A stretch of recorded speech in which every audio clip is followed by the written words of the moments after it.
Assalamualaikum warahmatullahi wabarakatuh. Oke teman-teman, kembali lagi dengan saya Sigit Madi. Oke, pada kesempatan kali ini saya akan mereview Linux Mint yang kita install di dalam mini PC yang telah kita review dan kita oprek ya. Jadi pada video sebelumnya kita sudah membahas bagaimana menginstal Linux Mint di dalam mini PC ini, dan pada kesempatan ini saya akan mereview apa saja yang harus dilakukan setelah kita melakukan instalasi. Oke, kita langsung ke topiknya. Pertama, jika teman setelah instalasi, pastinya jika teman menggunakan Linux ya, pastikan kita update ke repository ataupun update ke sistem yang terbaru ya. Teman-teman bisa masuk ke terminal, masuk ke root ya, sudo masukin passwordnya. Oke, untuk update dan upgrade teman-teman bisa pakai command apt update. Ini semacam refresh mungkin ya, kalau yang ada di Windows dia akan nanti mengecek update. Dan juga upgrade teman-teman bisa langsung pakai command gini, biasanya langsung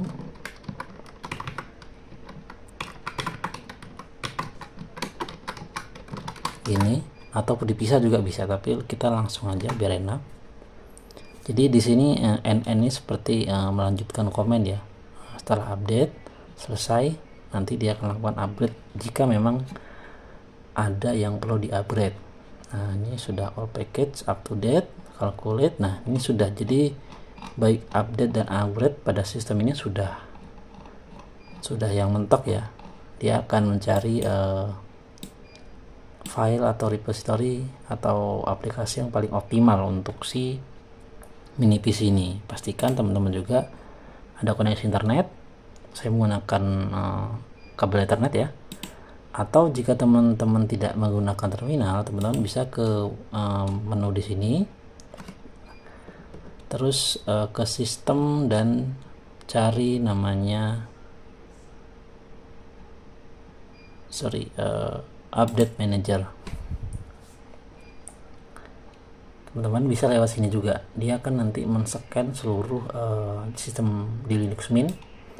Jika ada update, mereka akan update sendiri gitu. Pastikan dia juga pasti minta password root.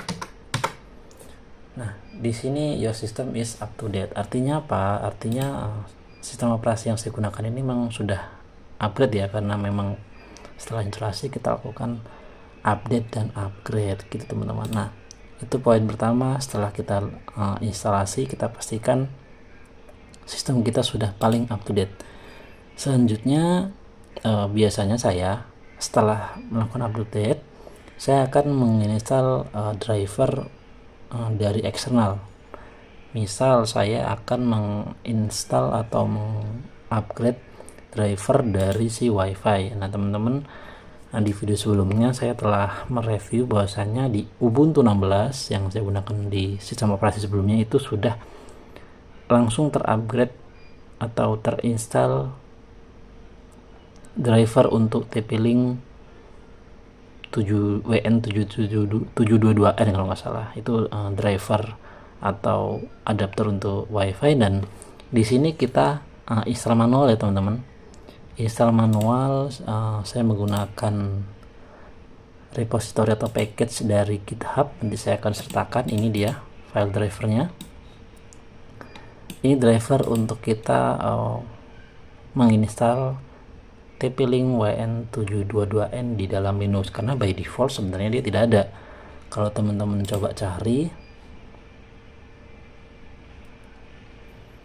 ini kita close dulu.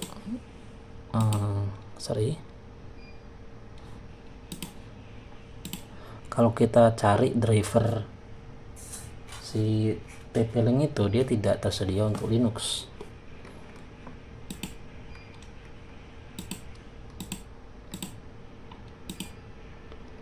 Kita coba cari ya, TP-Link.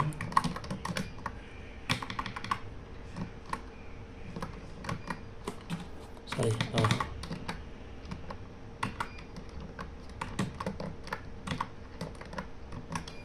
TP-Link, aduh agak sulit ya karena ketutupan HP nih.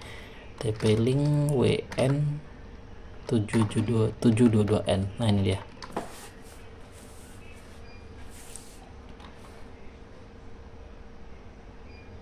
Ini by default dia tidak ada untuk Linux, artinya dia hanya tersedia untuk Windows dan juga si macOS kalau nggak salah ya. Nah, for Windows ya 32 byte atau 64 byte dari Windows XP sampai Windows terbaru Windows 11. Nah tapi ada opsi, pastinya ada opsi bagaimana caranya menginstal driver ini, alat ini agar bisa berjalan di mini PC kita yang terinstall Linux. Nanti saya akan buatkan video tutorial lengkapnya bagaimana menginstal driver ini di dalam Linux Mint ya, karena itu kita manual. Mungkin kalau yang Windows kemarin auto, yang ini manual. Itu yang kedua. Terus yang ketiga, saya pastikan biasanya karena saya cukup familiar dengan Linux Mint, saya pastinya itu merubah sistem ya. Jadi karena Linux Mint ini menurut saya sangat-sangat customize, artinya kita bisa merubah tampilan, layout dari Linux Mint kita ke appearance atau tampilan. Nah di sini banyak, misal ada ini customisasi untuk tema. Jadi tema di mana? Tema di desktop environmentnya. Misal kita akan ubah ke yang warna ekstrim aja ya, mungkin warna merah. Tuh dia akan merubah sistemnya, dia menjadi lebih kaku ya, lebih lama. Atau mint orange, coba dia akan berubah juga, teman-teman bisa lihat. Atau mungkin red moon. Nah ini akan saya cari warna yang paling saya suka gitu, yang enak dilihat di mata dan yang enggak terlalu kaku sebenarnya. Itu yang kita cari. Ini terlalu terang, saya pakainya ini menurut saya yang paling oke, biru ya, karena saya suka biru. Terus kita juga bisa merubah icon di sini adalah icon dari si menu-menu ini. Misal kita akan merubah menjadi genome, maka tampilan akan berubah. Teman-teman bisa melihat tampilan dari sini berubah. Berikut tampilan juga di startnya sini ya, pasti akan berubah. Atau Advaita, kita akan pakai Advaita tadi ya, sama dia genome juga ya, tapi itu akan kaku ya ininya tampilannya. Saya akan ubah ke Mint Aqua, coba kita cek. Nah ini yang tadi. Oke, setelah itu kita bisa merubah font. Nah font ini kita bisa ubah, misal mau pakai font yang kayak mana gitu. Ini kan by defaultnya itu non sans ya, atau mungkin kita ganti ke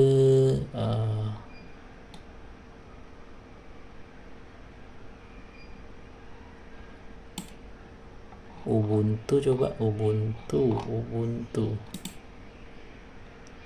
like metallic bold, yang regular aja coba ya, ukuran font 9 coba. Tuh teman-teman bisa melihat dia akan mengecil fontnya, mengecil dan akan melebar ya pastinya karena kita kecilkan ukuran. Terus untuk hunting juga ini sepertinya nih coloring ya, coloring seperti DPI custom coloring. Ini juga coloring saya tidak akan ubah, tidak terlalu berpengaruh ya menurut saya, kecuali kalau monitor kita support dan bagus ya. Ini oke, mungkin itu. Terus setelah customisasi tampilan, saya akan mengkonfigurasi firewall. Dan ini sangat penting teman-teman, untuk sebagai keamanan atau security dari sistem kita.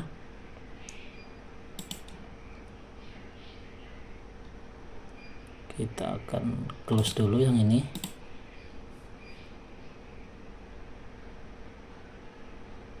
Nah ini ini firewallnya on ya. Jadi kita bisa setting firewall dari sini. Ini adalah misal beberapa port yang saya izinkan di dalam sistem operasi, misal TCP 131.1445. Mungkin kalau teman-teman tahu, ini adalah firewall untuk untuk Samba.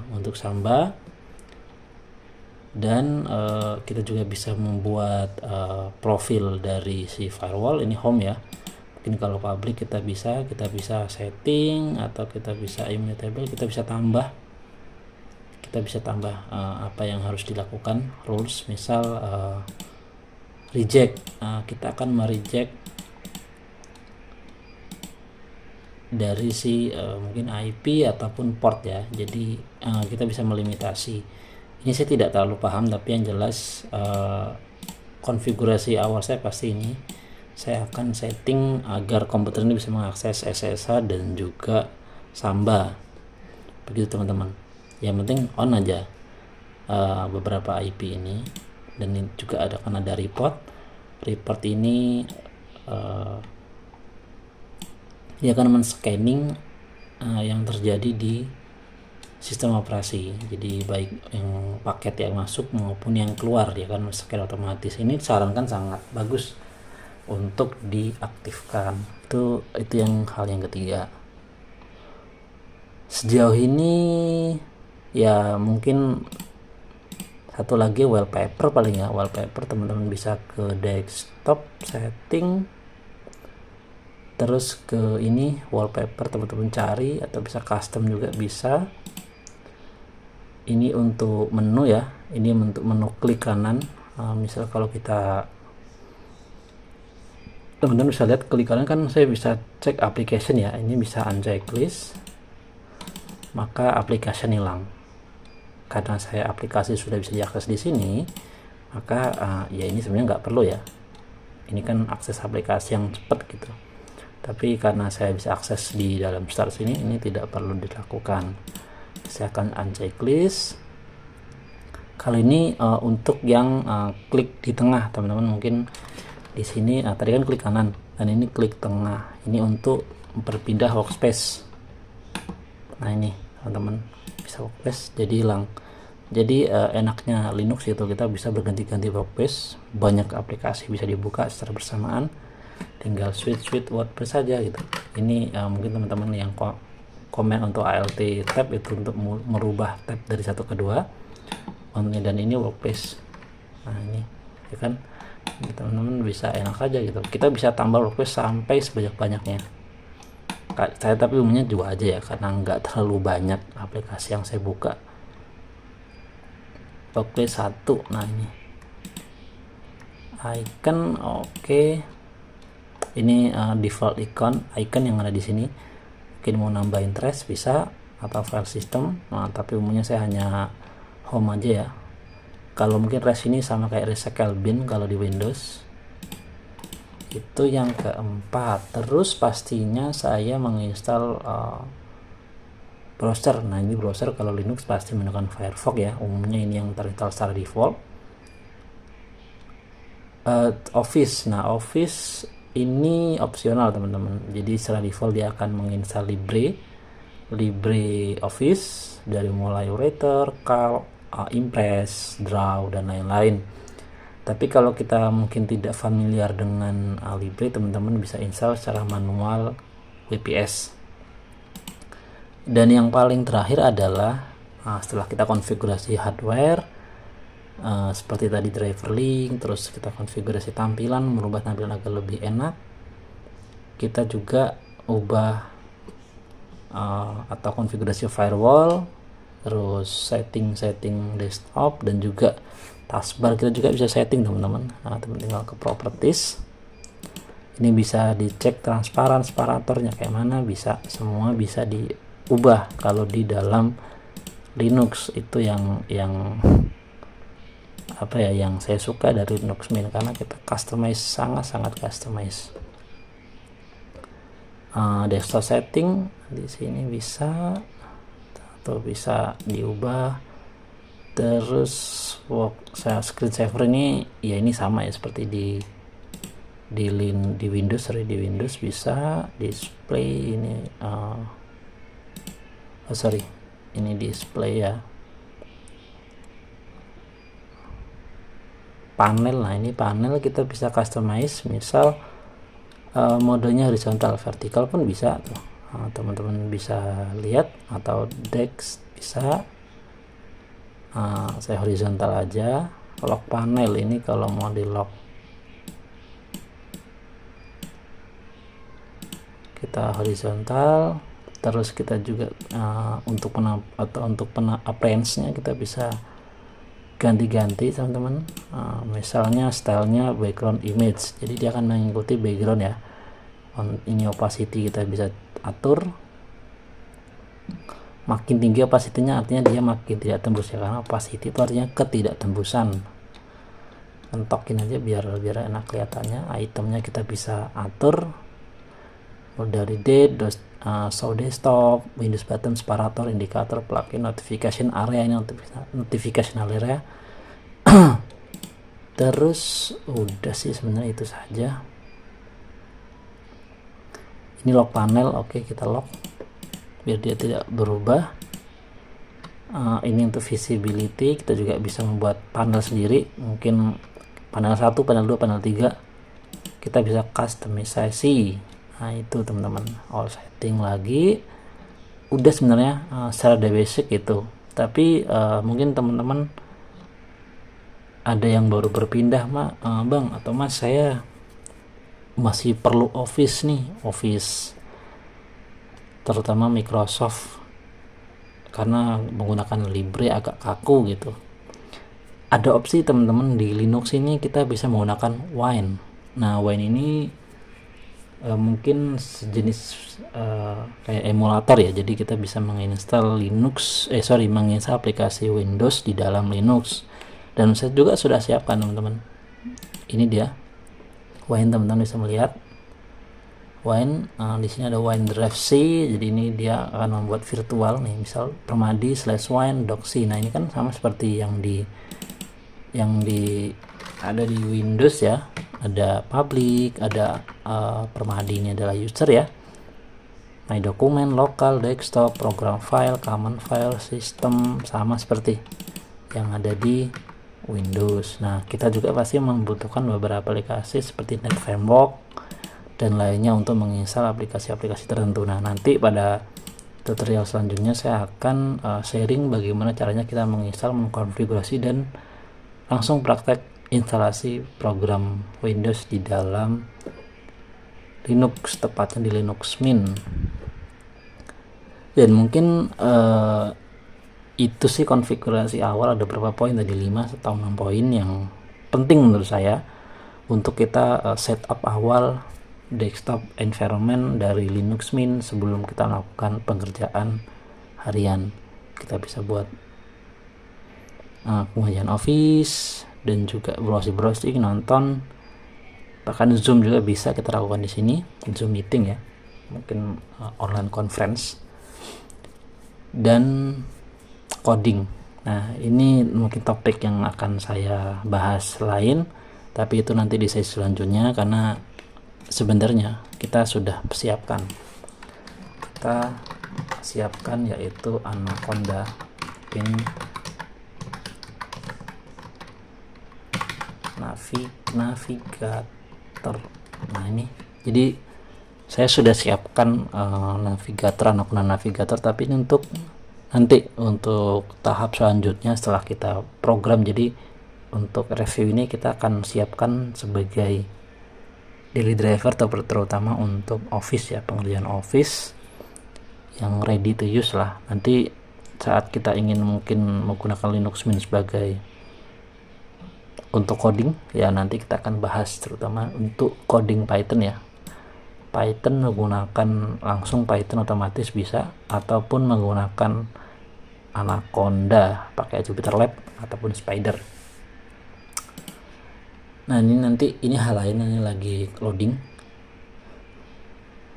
tapi saya akan show dikit lah ya. Ini next saja sebenarnya. Nah ini seperti teman-teman, sama seperti yang ada di Windows. Ini saya akan close lagi. Sekarang pertanyaannya, untuk mini PC yang kita build, yang bukan yang build ya, kita beli dan kita oprek sedikit-sedikit, apakah Linux Mint lebih baik sekarang ya, Linux Mint 18 Froya kalau nggak salah ya, Pak Sarah itu banding dengan Ubuntu 16 yang tempo hari kita install. Secara performa jujur, secara performa saya menggunakan Linux Mint ini tidak ada masalah, tidak terlalu kaku ataupun tidak terlalu nge-lag lah, yang nge-lag not responding seperti yang ada di Ubuntu, dan sangat sedikit sekali crash. Kalau saya kemarin menggunakan Ubuntu, dia crash dikit-dikit, crash, report problem, dan ini sampai sekarang saya tidak ada masalah tersebut. Baik saya menggunakan ini untuk pengerjaan harian, mulai dari ngolah data Excel dan juga mengetik-ngetik sampai membuat PPT untuk presentasi, bahkan untuk coding menggunakan Jupyter Notebook yang saya install di dalam Anaconda navigator. Nah gitu teman-teman, ini saya menggunakan 2,9 memori ya, dan juga untuk harddisk atau untuk CPU nya itu dual core ya, 8% idle. Mungkin nanti kalau kita buat searching ya langsung 80 ya, karena berat. Dan sejauh ini ini yang paling stabil di luar Windows ya. Windows oke lah, dia stabil, tapi ya kita perlu oprek, dan juga yaitu kita ada beberapa driver yang sudah usang, nggak bisa dijalankan di Windows, terutama Windows 7, yaitu Ethernet, kabel Ethernet kita. Jadi saya sangat rekomendasi kalau teman-teman yang sama menggunakan mini PC yang saya beli ini 150 ribuan ya, saya sarankan menggunakan Linux Mint. Sejauh ini ya, saya belum menggunakan operating system OS yang lain, Linux yang lain. Mungkin seperti yang banyak di kolom komentar teman-teman saran, bang mas itu saran pakai Arch Linux. Ya saya ingin, tapi itu mungkin butuh harus lebih banyak membaca ya, karena kita sangat manual untuk menginstalnya, tidak seperti Linux yang berbasis dari Debian atau Ubuntu yang lebih mudah karena full desktop environment-nya ada gitu. Oke, mungkin sekian teman-teman, semoga ini video ini dapat membantu teman-teman yang ingin bermigrasi ataupun menjajal atau mencoba sistem operasi Linux di PC utama maupun PC second PC lah ya, PC kedua, PC hobi. Saya sarankan Linux Mint untuk tapi lagi-lagi ini untuk mini PC yang jadul ya, yang jadul, dan juga yang mungkin baru akan berpindah dari Windows mencobain Linux. Saya sarankan Linux Mint itu sangat user friendly. Oke teman-teman yang punya pengalaman yang sama ataupun mungkin ada pertanyaan seputar terkait Linux dan ya yang lain lah, bebas mau tanya apa saja, bisa komen, nanti kita akan diskusi di sana. Mungkin sekian dari saya teman-teman. Untuk teman-teman yang baru bergabung di channel ini, jangan lupa subscribe, like, dan komen agar teman-teman dapat video terbaru dari channel ini. Sekian dari saya akhiri. Assalamualaikum warahmatullahi wabarakatuh. Bye bye.